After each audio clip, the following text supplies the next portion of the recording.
Welcome to this explainer. Today, we're tackling a totally mind-bending question.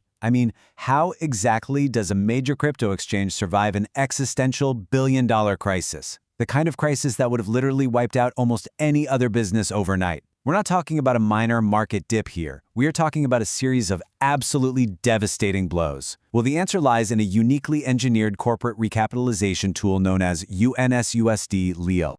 Okay, let's start with a massive number. 120,000. That's the staggering amount of Bitcoin stolen from the Bitfinex exchange during a catastrophic security breach back in August 2016. At the time, that was worth over $60 million. Today, that same amount equates to billions. It's honestly just hard to fathom. The exchange was totally depleted, and honestly, the odds of survival seemed practically insurmountable.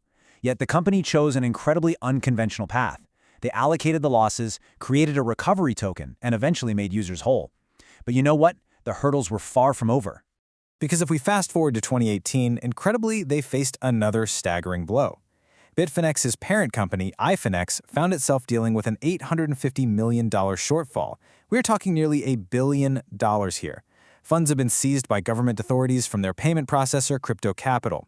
This massive loss of liquidity triggered intense scrutiny, plus severe penalties from the New York State Attorney General regarding how iFinex and its sister company, Tether, manage their reserves. Historically speaking, these are massive, deeply complex hurdles that critically threaten the entire ecosystem. Okay, let's dive into this timeline. Just look at these cascading events. You've got the 2016 hack, right? Followed by the 2018 fund seizure. This completely forced iFinex into an absolute corner. Facing a severe liquidity crunch and a major crisis of trust, they needed to raise capital, and they needed to do it fast. This birthed a highly unconventional recapitalization tool in 2019 out of pure necessity. And as you'll see, the story continues to evolve all the way to a major pivot in 2025. Section 1. Introducing UNUS SED LEO. So in May 2019, iFinex launched this token through an initial exchange offering, and they successfully raised $1 billion to bridge that massive gap in their balance sheet. And this brilliantly illustrates their comeback. They chose a highly specific visual identity. Notice the geometric hexagram lion design? It's sharp, it's structured, it's modern. It really represents a precise, engineered approach to solving their financial crisis. But the symbolism actually goes a bit deeper than just a sleek graphic. The name UNUS SED LEO is a Latin phrase drawn from Aesop's fable, The Sow and the Lioness. In the story, a sow boasts about her huge litter of piglets and kind of mocks the lioness for only having one cub. The lioness just looks at her and replies, "One, but a lion."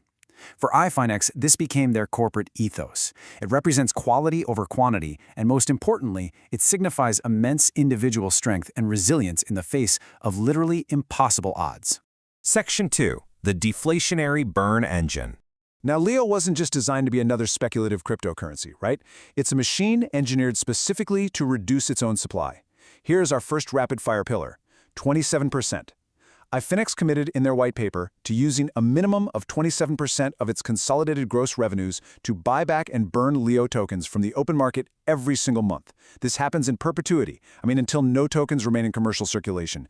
That is a continuous, structural demand built right into the company's operating revenue. But hey, it doesn't stop with standard revenue. The second commitment is 95%.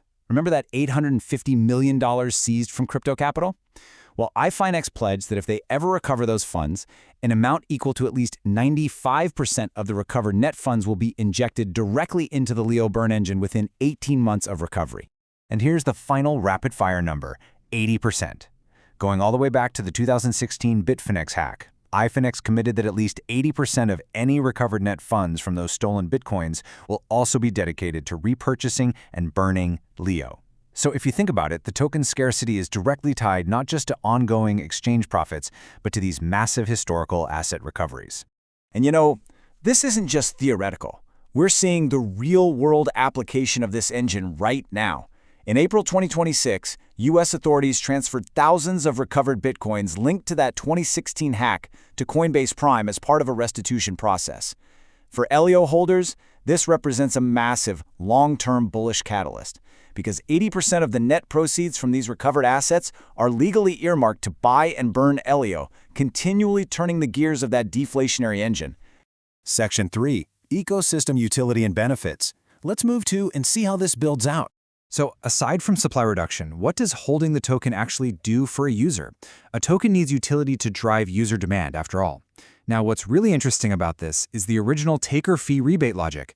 Originally, Leo functioned as a highly powerful discount key. Basically, the more Leo you held in your account, the cheaper your trading fees became. For active, high-volume traders, holding Leo was an absolute no-brainer because the fee savings directly impacted their bottom line. It was an operating tool, not just a speculative chip. But the landscape drastically changed.